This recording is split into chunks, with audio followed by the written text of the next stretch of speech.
CTV News with Sarah Freemark.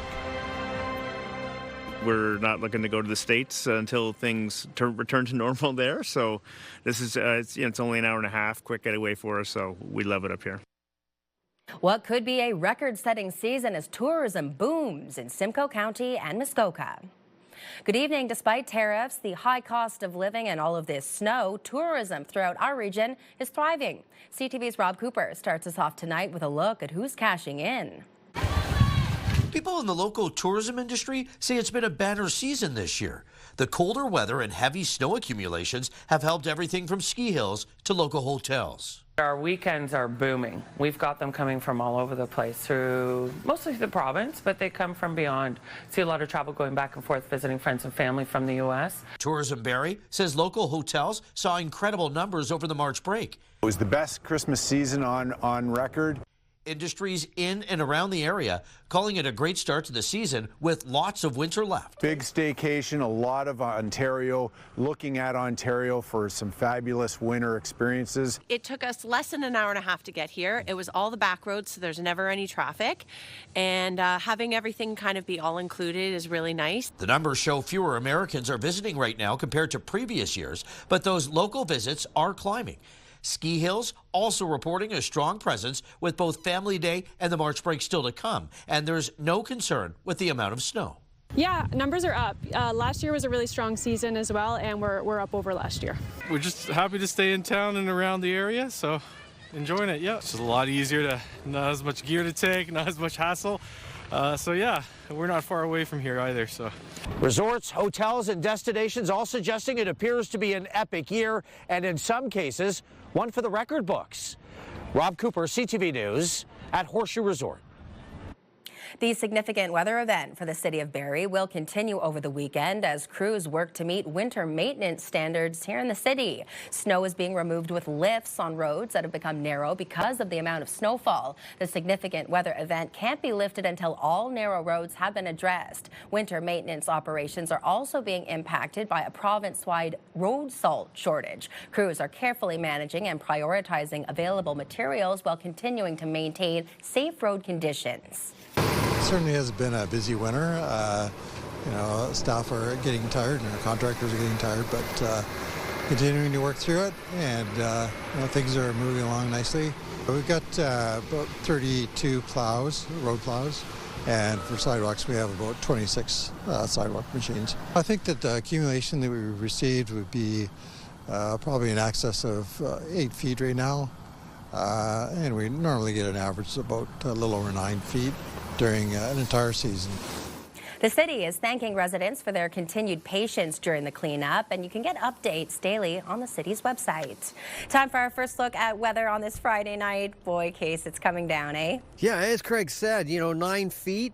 It's, well, maybe a little taller than me, but yeah, that's a substantial amount of snow, and it is coming down right on cue. Yes. And how long will it continue to come down for? Well, let's dive into it and take a first look at the forecast, brought to you by our friends at Presler Injury Law. Call 1-800-JUSTICE. -7 out here, Sarah.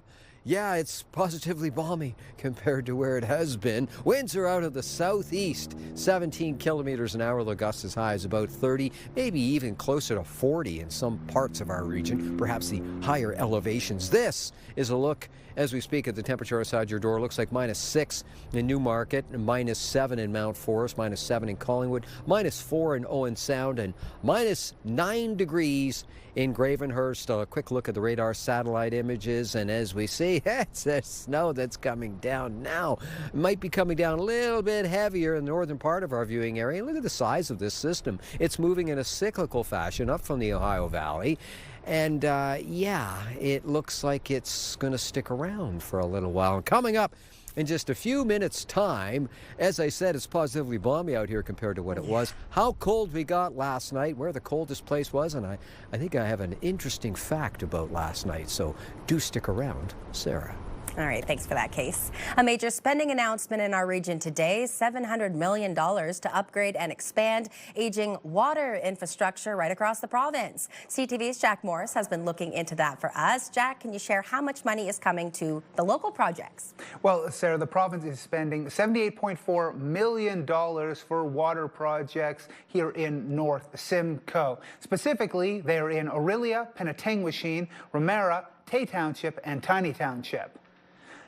Mayors and provincial officials met here at Orillia's Fittins Road West Sewage Pumping Station. That's where MPP Jill Dillon made the announcement. Orillia seeing $3.7 million to upgrade the site, helping to stop sewage backups and increase capacity so new homes can be built.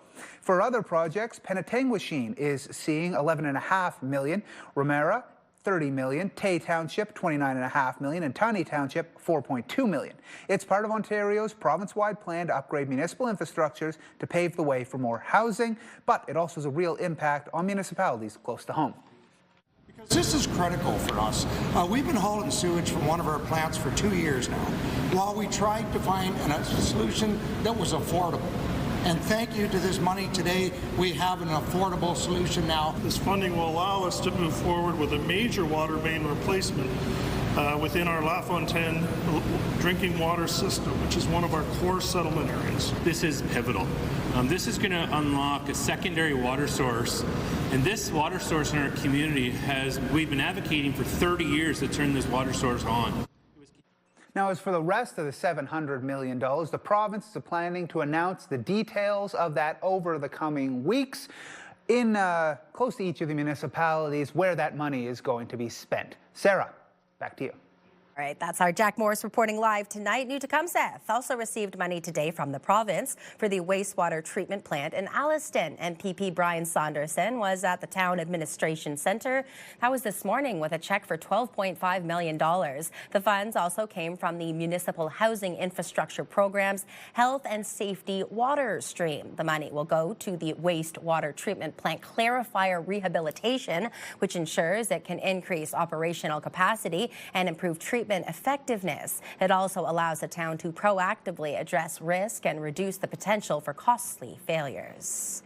Barrie Police are reminding the public to only use 911 for true emergencies. Now, this comes after an increase in hang-up and non-emergency calls were placed. According to police, they received more than 36,000 calls for service to 911. Of those, 17,000 were accidental. Now, most of the accidental calls were cell phones in pockets, purses, and allowing children to play with phones. Barrie Police say if you do accidentally call 911, don't hang up. Stay on the line and tell the call taker that it was a mistake. Hanging up requires dispatchers to call back or in some cases send officers to confirm that everyone is safe, which of course uses valuable resources. We have an update tonight to a criminal case involving a Midland man convicted of abusing women and trying to lure a child online. CTV's Mike Arcelides reports on the latest sentence handed down to 33-year-old Michael L'Enfant. But first, a warning. This report contains details that may be disturbing and triggering to viewers. Convicted of violent sexual assaults on vulnerable women and trying to lure a child online, Michael L'Enfant has been sentenced to another 4 years behind bars. L'Enfant, who is now 33, pleaded guilty in October to abusing intimate partners and was sentenced to 3.5 years behind bars, less time served in pre-sentence custody. He admitted to 5 counts of sexual assault with a weapon, sexual assault and choking several women between 2011 and 2024, and has 2 more years left to serve before his latest sentence begins for trying to lure a child under the age of 16. The court heard L'Enfant sent several messages to the teenage girl over the course of 17 months, inviting the teen to his home to play with his puppies and help paint his bedroom. Justice Angela McLeod described L'Enfant's actions as a cat-and-mouse game. L'Enfant telling the child, "How's it going, beautiful?" Later messaging the girl, "If you ever want to chat," followed by a shush emoji and one with a tongue sticking out. Despite the defense's suggestions about what L'Enfant's use of a shush emoji could have meant, the court found L'Enfant wanted the girl to keep their online conversations a secret and not to tell anyone while flirting with her. Justice McLeod ruled L'Enfant's actions demonstrated grooming and predatory behavior as he attempted to prepare his victim for increasingly intrusive abuse. A publication ban protects the identity of the teen. L'Enfant has previous convictions for assault with a weapon and uttering threats. As part of his sentence, L'Enfant is placed on the sex offender registry for life. His consecutive sentences run until early 2032. Mike Arsleedy, CTV News, Barrie. A special flag-raising ceremony is being held right now at Barrie City Hall in support of Iran's struggle for democracy and freedom. Let's go and take a live shot. There it is. You can see Barrie Mayor Alex Nettle speaking. That's just ahead of raising the lion and sun flag of Iran. Dozens of people are in attendance, including Barrie-Innisfil MPP Andrea Khanjin. The event is being hosted by the Intelligent Change Management think tank for human rights. We do have a camera at the event, and we'll have more tonight on CTV News at 11. Meantime, a Canadian group is calling for the UN and others to take action against Iran's violent crackdown on anti-government protesters. The World Refugee and Migration Council says there is a need to move beyond statements of concern. Foreign Affairs Minister Anita Anand called for an immediate end to the violence yesterday after confirming a Canadian is among the thousands who have been reportedly killed. Protests in Iran began more than 2 weeks ago, triggered by the rapid rise in the cost of living. While the internet remains blacked out, some Iranian Canadians have been able to reach relatives by phone in recent days. The Federal Court of Appeal has upheld a ruling today that the Liberal government did not have reasonable grounds to invoke the Emergencies Act 4 years ago to quell protests. For about 3 weeks in early 2022, downtown Ottawa was filled with protesters, including many in large trucks who blocked streets around Parliament Hill. The Emergencies Act allowed for temporary measures at the time, like regulating and banning public assemblies and a direction to banks to freeze assets. 2 years ago, a federal court judge ruled the government's decision to invoke the act did not bear the hallmarks of reasonableness, justification, and transparency. Meanwhile, Prime Minister Mark Carney is hailing his new trade deal with China as a landmark strategic partnership, one that sets Canada up for what he called the New World Order. It means more Chinese-made electric vehicles will soon be on Canadian roads, with more Canadian agriculture and food products on Chinese shelves. CTV's Annie Bergeron-Oliver reports. The stalls at Beijing's busy food markets will soon be filled with more Canadian lobster, seafood and canola products after Canada and China signed what the Prime Minister is calling a landmark trade agreement. We're building a web of new connections with China to create transformative opportunities for Canadian workers, build more stability, more certainty and prosperity on both sides of the Pacific. As part of that deal, China will remove all existing tariffs on Canadian canola meal, lobsters, crab, and peas until at least the end of the year, and permanently reduce its tariff on canola seed to 15%. The tariffs on canola oil and pork will remain. If you're a canola farmer, you're probably cautiously optimistic that something's going to come from this because we don't know the full details. But if you're a Canadian auto worker, this is devastating news because they know that this is going to undercut North American produced vehicles. In exchange, Canada will let 49,000 Chinese electric vehicles into Canada, essentially tariff-free, increasing that amount every year after. By 2030, half of those EVs should cost a maximum of $35,000. We need to look at this in the context of building. I mean, we're building a new part of our car industry. Building cars of the future in partnership. The new trade pact that encourages Chinese investment in Canada's auto sector was announced hours after Carney shook hands with the Chinese president, closing the deal on a 5-pillar strategic partnership meant to tear down trade barriers and forge new ties in areas from finance to energy and tourism. A healthy and stable China-Canada relationship serves the common interest of our two countries. It is also good for the peace, stability, and prosperity of the world. The Prime Minister says concerns about foreign interference and human rights were brought up in his private meeting with Xi Jinping. He leaves Beijing tomorrow for Qatar, where he will once again try to drum up business investment. Annie Bergeron-Oliver, CTV News, Beijing, China. Now, not everyone is happy with the agreement. Premier Doug Ford arguing the EV deal could have a detrimental impact on the country's auto sector and result in job losses. CTV's Queen's Park Bureau Chief Siobhan Morris has the reaction.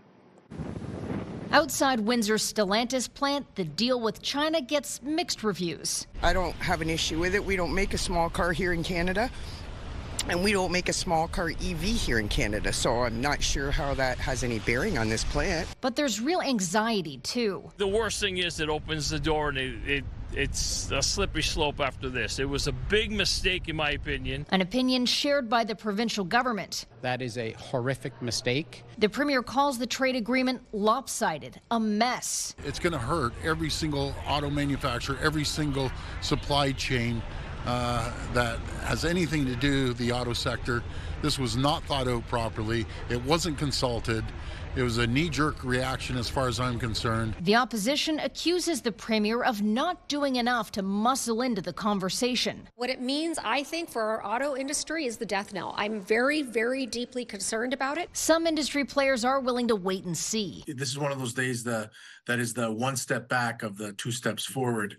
There are concerns about how allowing Chinese EVs into the Canadian market might factor into trade negotiations with the U.S. The union, representing thousands of Ontario auto workers, not calmed by the fact that Chinese cars would represent just 3% of the vehicles sold in Canada. Of course it's going to grow. It's grown everywhere where China has had a foothold.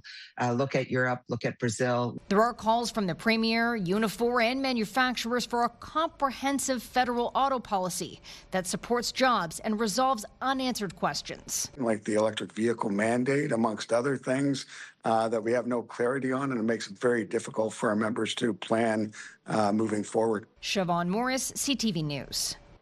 At a health roundtable today, U.S. President Donald Trump spoke about his response to countries that don't support his position on Greenland. I may put a tariff on countries if they don't go along with Greenland, because we need Greenland for national security, so I may do that. The foreign ministers of Denmark and Greenland met at the White House this week with U.S. President J.D. Vance for a high-stakes chat about Trump's demands that Washington take control of the autonomous territory. Trump has repeatedly said in recent weeks that the strategically located and mineral-rich island is vital to U.S. security to prevent Russia or China from occupying it. A change, of course, from WestJet. The Canadian airline is grounding changes to its cabin configuration after some negative feedback. Dad, can you just straighten out your legs there? Impossible. That online video got a lot of attention earlier this month, showing the cramped leg space in the new densified cabins where passengers said they felt uncomfortable and unsafe. WestJet says following a review of the data and feedback from guests, the airline will return to its standard seating arrangement for economy cabins by removing one row of seats.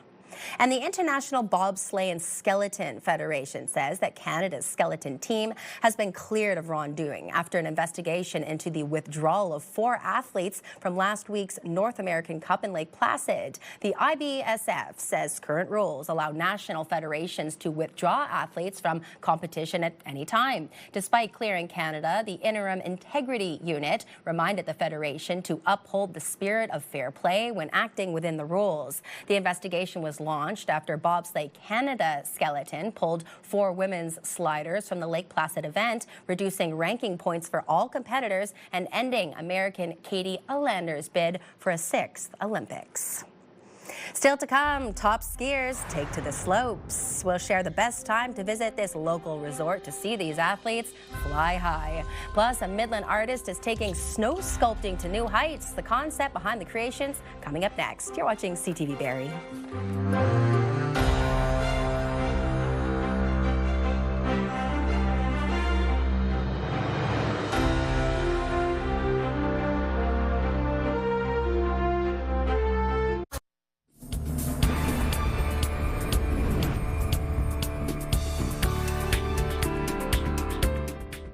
Thanks for staying with us. Going from working with wood to sculpting snow, a local artist is using the fallout from the winter weather to create a stunning display in Midland. Oh, fabulous. Every year he impresses me. It just gets better and better, his skill. So it's pretty amazing. Last year, it was a half-sunken ship under attack by a kraken. There's a look at that. But this year, the frosty masterpiece is Canadian-themed and what says Arctic more than polar bears paired with an igloo. Paprodor started building the creations in December, and there's even a little something carved in for the kids. I just like to I like the experience of spending time outside in the snow and working. And turn this into a little slide for kids to slide in. I'm just in my spot when I'm in the backyard shoveling snow. The real fun is when you have the block all set and then you start carving. That's kind of a fun and scary time because you don't know what's going to come out of it. It's just really wonderful watching him. He becomes a kid again when he's out in the snow making his creations. The larger of the polar bear collection is about 14 feet long and 6 feet tall, and the Midland-based sculptures are carved using a series of tools. It's Pat's 4th display in 5 years. This week's snow was welcome news for local skiers taking part in provincial freestyle ski competition at Horseshoe Resort.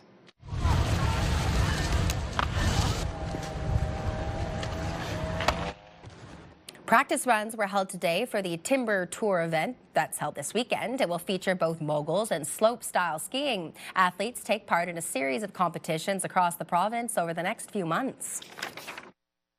This is a provincial level series. These are athletes some of them are being introduced to the competition structure. Some are trying to earn their spot on national level events and provincial teams. It's the first Timber Tour of the season, which is pretty exciting. Haven't competed in around a year, so I love that I'm back at it and getting in the jumps and the rails and everything. You got your 2 rails at the top, you got 2 options, and then you got your jump, 35 and a 45-foot jump, and then 3 rail options at the bottom. So competition begins tomorrow and Sunday morning at 9 a.m. with awards handed out on Sunday afternoon. One of our region's food banks got some much-needed support thanks to one of our local ski hills at Snow Valley Ski Resort. It raised more than $10,000 and nearly 1,500 pounds of food for the Elmvale Food Bank. It was part of their Lift Ticket Food Bank campaign, which ran over the holidays. Skiers and snowboarders would save $10 on a lift ticket if they brought a non-perishable food donation. They could also add a $10 donation when they bought their tickets. For more than 40 years, the Beaver Valley Outreach Center has lived by the mantra, volunteering as a work of art, and that caring attitude is the masterpiece for its community. The BVO, as it is called, offers about 18 outreach programs for people of all ages and abilities, and one of the busiest places in the Georgian Bay area is the Treasure Shop in Thornbury. Proceeds from the shop go directly to help fund programs, and the staff like to have a little interactive fun with its latest generous social media connection. BVO Head to Toe is a social media program that we're running. If you follow us and like and share a post of BVO Treasure Shop on Instagram or Facebook, we will enter you in a contest for a chance to win a $50 gift certificate here at BVO Treasure Shop. Looks like my kind of place. The Beaver Valley Outreach Center is always looking for more volunteers. If you would like to stay up to date on our local events or perhaps keep tabs on the news over the weekend, we post on Saturdays and Sundays, ctvnews.ca/Barrie, or scan that QR code on your screen. Still to come, why not consider a day trip to Bracebridge and take home an image capturing Muskoka's wild animals? A portion of the proceeds support one of our local sanctuaries. More on that, but right now let's head outside. Case is in the garden. It was so cold last night, -30 with the wind chill in Halliburton. It was colder than some parts of Siberia. That's how cold it was. And our weather watcher artiste, Levi says, I'm just happy to have an orange winter coat as orange as my snowman's nose. You're watching CTV News Barrie.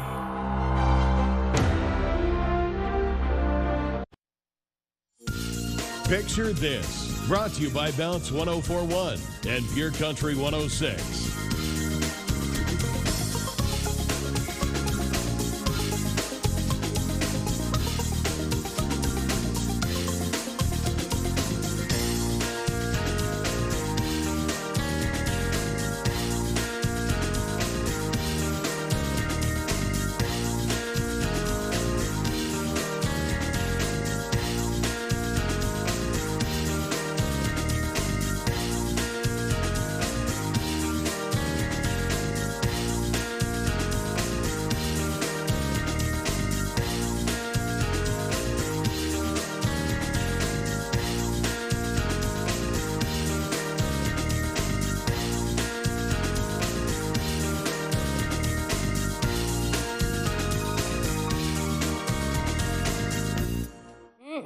I wonder if that was my dad's pea soup recipe in there. I did email it out to a few people that asked. It was all about comfort food this week on CTV Barrie. Now, next week, given all the snow, let's see how you're taking advantage of it, whether it's skiing, sledding, snowmobiling. Send us those photos. Picture this at ctv.ca. Now, Kay, seeing your hat reminds me of a pretty funny story. It involves our mutual friend, the wonderful Dana Roberts. He came back from Aurelia. He was interviewing Mayor Don McIsaac, and he was holding a hat just like yours, and he asked me what it was made of.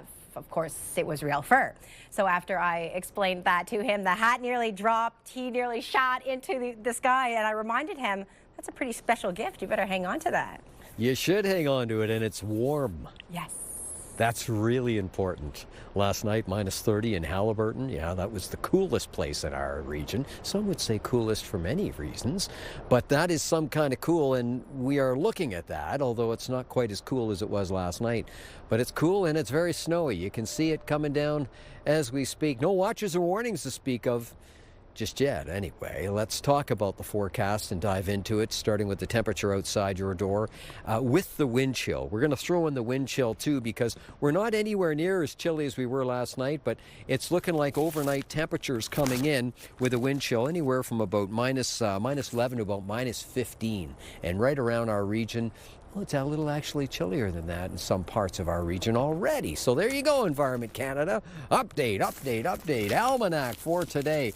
-6, -22 last night. Hey, yeah. And a record 7 degrees back in 1996 and -36.2 back in 1994 for record cool.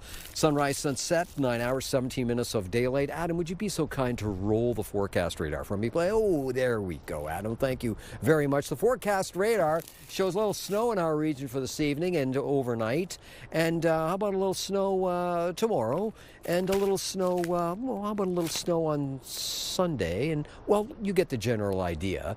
We're in for a bit of a snowy forecast. This is southern tip of Georgian Bay Lake, Simcoe. As stated, -12. With the wind chill this evening, anywhere from 2 to 4 centimeters of snow for us to enjoy. Not an enormous amount, but you got to clear it away. Yeah, it's slippery. And then for tomorrow, mostly cloudy skies. You might see a snippet of sunshine, not much. 0 and 1 degree. And the chance of a little snow flurry activity, it's a pretty good one. This is Orangeville, Bradford, Georgina, Newmarket, Richmond Hill overnight with the wind chill about -11. -12, 2 centimeters of snow expected this evening, ladies and gentlemen. And then for tomorrow, mostly cloudy skies and a 40% chance of a few more flurries coming down, gracing us with their presence, one might say. This is Parry Sound, Huntsville, Bracebridge, Gravenhurst, Haliburton. -15 with the wind chill this evening. 5 to 10 centimeters of snow expected, northern part of our viewing area. Although Haliburton could only see perhaps 2 to 4 centimeters of snow this evening. And then for tomorrow, snow for everybody? Yes, there is. Temperatures ranging from 1 degree 0 to -1, and snow squalls possible. 5 to 10 centimeters of snow anticipated, and but just 2 centimeters in the Haliburton Highlands. That's tonight and tomorrow. Now time for the Diamond and Diamond Lawyers 5-day extended forecast. And how about a snowy forecast? How about Simcoe County 5-day extended forecast? Sunday, 40% chance of more flurry activity under cloudy skies. -6. Monday, we're anticipating about 5 centimeters of snow, but I want to point out the drop in temperature. Yeah, it looks like -18 overnight, and the high on Tuesday, when we're anticipating some snow, -12. So we're in for a bit of a deep freeze. Environment Canada is only saying for 1 day, but on the Wednesday, snow is anticipated -7 for the high. This is the 5-day extended forecast. York region, Sunday, 40% chance of flurry activity. -6 is what we're looking at. And Monday, sun and cloud, not much sunshine, but nevertheless some. 60% chance of flurry activity, 2 to 4 centimeters, according to Environment Canada. And then Sunday night, make that Monday night cold, because the high on Tuesday is -12. Sun, cloud, a kiss of sunshine, 40% chance of flurry activity. And then Wednesday, more snow on the way. Muskoka, Parry Sound, Haliburton. Well, Sunday snow, Monday snow, and cold. -24 overnight. That'll be interesting. That's a word. And Tuesday, cloudy, more snow on the way, about 5 centimeters, a high of -14.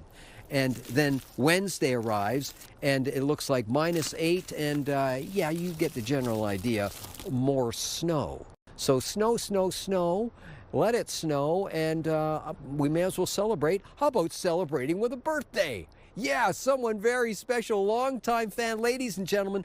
Betty Northover celebrates 105 years today. Congratulations. She lives at Grove Park Retirement Home. She's a huge Bobby Orr fan. Bobby Orr, Parry Sound's own Bobby Orr, number 4. She grew up in Allendale, right here in Barrie, married 56 years to Arthur, beautiful Arthur. She has 4 children, 8 grandchildren, 11 great-grandchildren. She loves the telephone so much, Sarah. She loves it so much, and her good friend Bobby Orr knows that. In fact, he phones her every birthday. Royalty, hockey royalty, and Betty, you're right there with them. Yeah, local royalty, fantastic. Happy birthday, Betty and entire family from your family here at CTV Barrie. Thanks, Case. Scores. Yeah. Let's step into a story of resilience and beauty through the Bracebridge-based exhibition, Eyes of Hope. You want to create mystery or you want to create emotion. And I think that's very, very important when you're taking pictures of wildlife. So I've always focused on the eyes. This powerful photography exhibition celebrates Muskoka's wild animals and the natural spaces they call home, inspired by the team at Aspen Wildlife Sanctuary that help heal wildlife, recover, and of course, return to the wild. I think having exhibitions at the gallery really brings people together, and it makes a lot of these issues definitely more accessible to the community, as well as provides education. So collaborating with Aspen Wildlife definitely was a no-brainer, and it was a perfect collaboration with a photography exhibition that was really focused on wildlife. The funds that will be raised towards for Aspen Valley Wildlife Sanctuary will be going specifically to our Wildlife in Care Fund, and that fund supports our rescue, rehabilitation, and release program, and it also supports our permanent sanctuary residents. So those are our 2 biggest programs that this is supporting. You have until February 1st to view and purchase the photos at the Muskoka Arts and Crafts Gallery and Boutique in Bracebridge, and 10% of the proceeds will support the Aspen Valley Wildlife Sanctuary. The question, who will rise to the top? A local with a love for natural ingredients is vying to bring home the title of North America's greatest baker. Nestled in Clearview Township, Tracy Nenziri has been chosen as a quarterfinalist in the competition. Contestants show off their flower power with homemade baked goods, and Tracy entered the race sharing good health should never be at the expense of taste, especially for our kids. For years, I've been making ice cream from scratch, cookies, cakes, and the like. But as soon as I realized that the products we were eating were a bit unsafe, I basically reworked all my recipes to include clean alternatives. So instead of using brown sugar, I use coconut sugar and dates for cookies. And, other alternatives are, looking at cream and making sure that it doesn't have, polysorbate or, dangerous gums. Tracy is hoping for your vote, but you only have until January 21st. The competition crowns the greatest baker, and to sweeten the deal, the competition sponsors the Andrew McDonough B+ Foundation, which supports families of children with cancer. Still to come, back to the beginning, how the very first Royal Canadian Legion is setting the stage for its 100th birthday. Plus, we'll recap tonight's top stories. Do stay with us.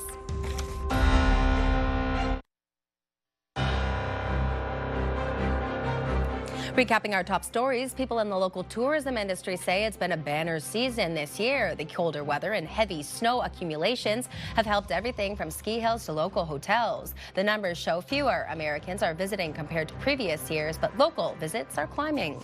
A major spending announcement, $700 million to upgrade and expand aging water infrastructure across the province.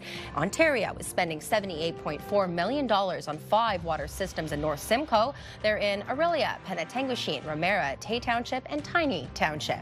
And convicted of violent sexual assault on vulnerable women and trying to lure a child online, Michael L'Enfant has now been sentenced to another 4 years behind bars. The 33-year-old pleaded guilty in October to abusing intimate partners and was sentenced to 3.5 years less time served in pre-sentence custody.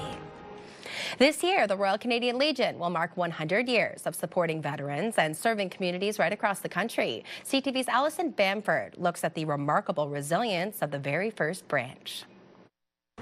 These walls tell a history lesson dating back 100 years. Times have changed. The Legion was born in the wake of the First World War and officially incorporated in July 1926. Regina was designated branch number 1 later that year. It's still relevant. It's still providing that necessary cushion or support for our veterans, their families, their descendants. This week, the Royal Canadian Mint unveiled collector's coins honoring the milestone, and the Legion is offering free registration for new members to kickstart growth for the turn of the century. So it's a matter of getting younger people like myself interested in what we do. Another collection. Henry Subchition first joined the Legion in the 1960s. Back then, it was bustling with veterans of the Second World War. The Legion was full every evening. This picture up here is from the days when we still had like 1,000+ people in membership here. He's watched the Regina branch downsize over the last decade, both its building space and membership. The leanest period was just before COVID, and then we closed right down during COVID. Now the group is 400 members strong and growing. Sports leagues, weekly dinners, even leasing part of the building have helped get them back on track. They're now planning centennial celebrations for November. It was a lot of work that they put in to get us to where we are. Work they hope continues for the next 100 years. Alison Bamford, CTV News, Regina.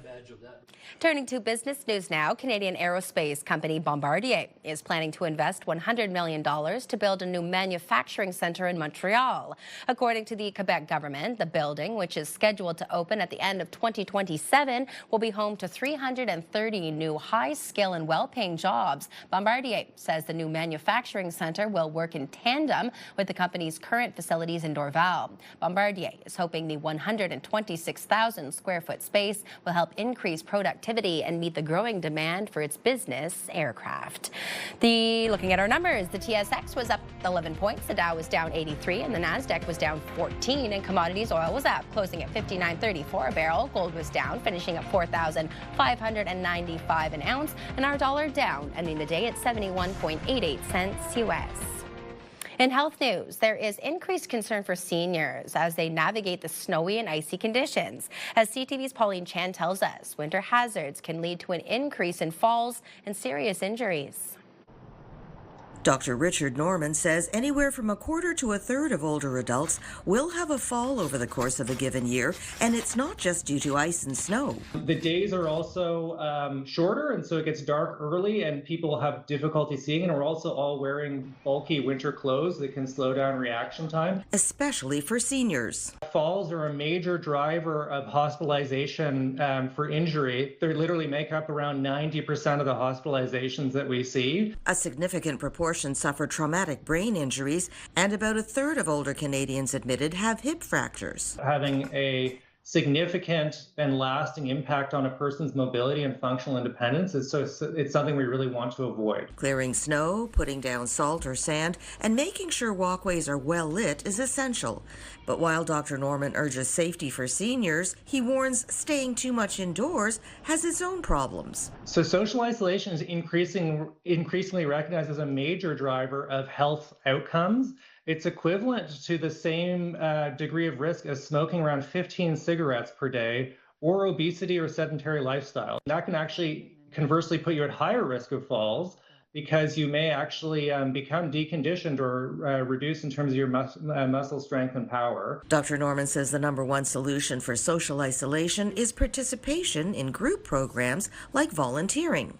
And for those living with dementia, Dr. Norman says wandering is a special problem in winter. Hypothermia can set in, especially below freezing, in anywhere between 10 and 15 minutes in some cases. As many as 6 out of 10 people living with dementia will experience wandering at some point as part of their illness. If you have someone you worry might set off alone in wintry weather, make sure you have an ID package ready with a good quality recent photo of the person, their medical history, and a list of their commonly used routes and attires. Pauline Chan, CTV News. Next on CTV Barrie, topping the best team in the OHL. The Barrie Colts used special teams to help them beat the Flint Firebirds on home ice. Details coming right up.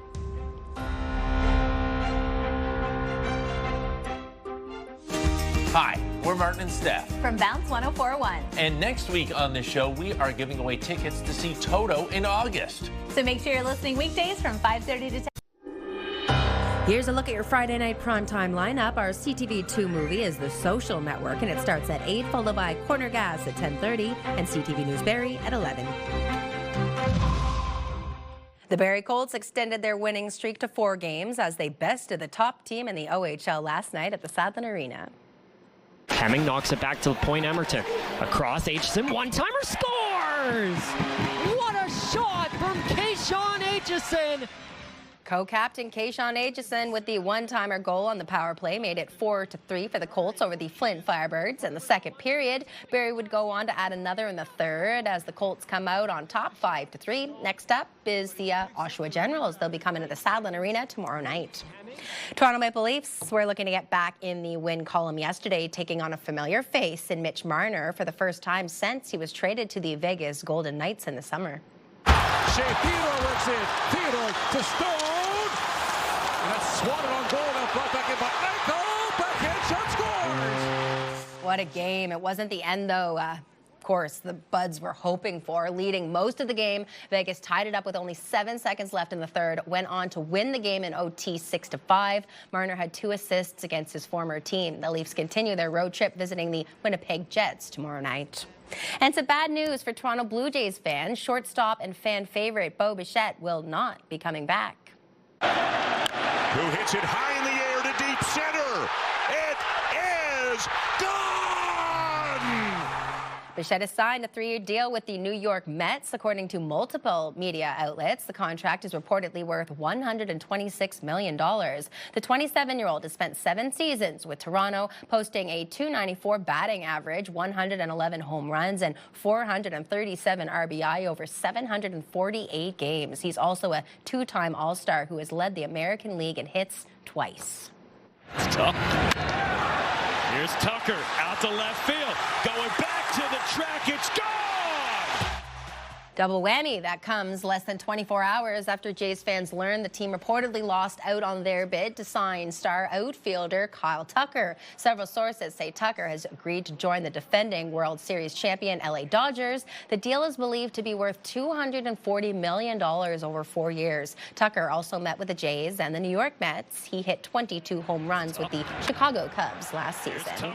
And moving on to the hard court, the Toronto Raptors return to action tonight and were supposed to face off against a former teammate. Barnes, lead pass Ingram. Back to Brandon Ingram. The rhythm 3. BI 3. The Raptors are coming off a 14-point win against the Indiana Pacers on Wednesday night. They'll look to make it 2 in a row, hosting Kawhi Leonard and the LA Clippers tonight. Leonard won't, however, be playing in the game because he is injured. All right, Case, do you have some good news for me? I'm heading out to the slopes tomorrow. Perfect timing. How many layers do I need? Oh, you'll be fine. You're a valley girl. You'll be all right. You're tough. You're Canadian. You like the snow. Yeah, well, good, because snow is on the way. In fact, the Get Up and Go forecast looks like this. Let's have a little look. See, how about a little snow? As far as temperatures go, looks like -3, -2, and -5, and a little snow. Have yourself a fantastic weekend, and see you on the slopes, Sarah. Come on in, Case, and shake off all of that snow. Thanks so much to our viewers for joining us this week. I'm Sarah Freemark. Jack will wrap things up tonight at 11. Have a fabulous weekend.